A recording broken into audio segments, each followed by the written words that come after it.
Donc je vais essayer de me poser là 2 minutes et d'expliquer la situation actuelle de la manière la plus claire possible. Donc même si ce n'est pas évident, vous allez comprendre. Donc d'un côté, j'en ai déjà parlé, il y a les nouveaux investisseurs qui paniquent, de l'autre les institutions qui accumulent en silence. Donc David Sachs, c'est le patron de la crypto de la Maison Blanche aux États-Unis. Il est quand même passé de dire l'année dernière que les NFT c'était des simples produits numériques et aujourd'hui il les qualifie d'actifs financiers reconnus. Donc qu'est-ce qui a changé entre-temps en fait?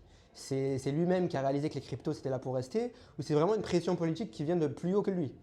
Les États-Unis, ils jouent un double jeu en ce moment, puisqu'ils disent officiellement que les cryptos c'est bien, ils font plein de petites choses mignonnes par rapport aux cryptos, mais il n'y a rien qui se passe. Ils ne font pas de réserve stratégique et ils savent pertinemment qu'on avait beaucoup d'attentes par rapport à ça et que c'est pour ça que le marché ne décolle pas. Et ça, ils en ont vraiment conscience.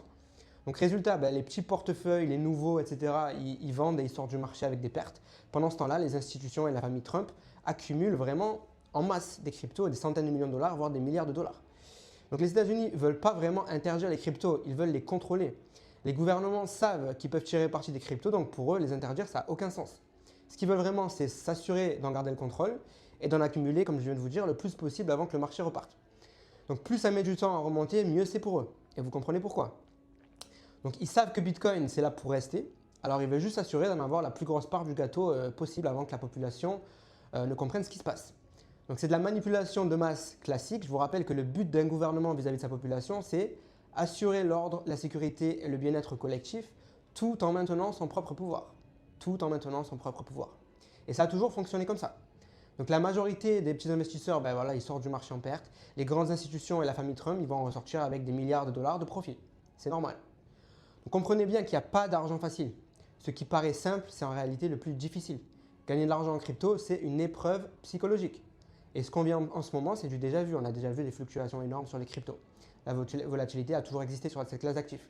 Pourquoi il y a autant de panique en ce moment sur les cryptos? C'est parce qu'il y a eu énormément de nouveaux qui sont arrivés dû à l'arrivée de Donald Trump. Et là, ils ne comprennent pas ce qui se passe. Donc Bitcoin à 100 000 dollars ou à 80 000 dollars, en vrai, ça n'a pas vraiment d'importance. C'est combien de Bitcoin tu as toi-même. Parce qu'il n'y a que 21 millions de Bitcoin et il n'y en aura que 21 millions de Bitcoin à tout jamais. Donc ce qui compte vraiment, c'est combien toi tu as de Bitcoin. Bref, les institutions nous secouent et elles le font exprès. Si Bitcoin est passé de 15 000 dollars à 110 000 dollars, Ethereum passera de 900 dollars à 9 000 dollars. La montée, elle est juste retardée, elle n'est pas annulée. Personnellement, je suis all-in sur Ethereum et les altcoins. Et mon plan, c'est simple, c'est de rester patient et surtout pas céder aux institutions qui vont nous faire peut-être vivre l'enfer et baisser les cryptos le plus possible avant la remontée. Mais en tout cas, j'en suis certain, notre reviendra en 2025. Restez patient, jouez le jeu intelligemment, ne vous faites pas berner.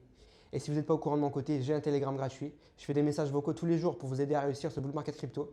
Le lien se trouve dans ma bio, c'est totalement gratuit. Je vous recommande de cliquer et je vous dis à bientôt.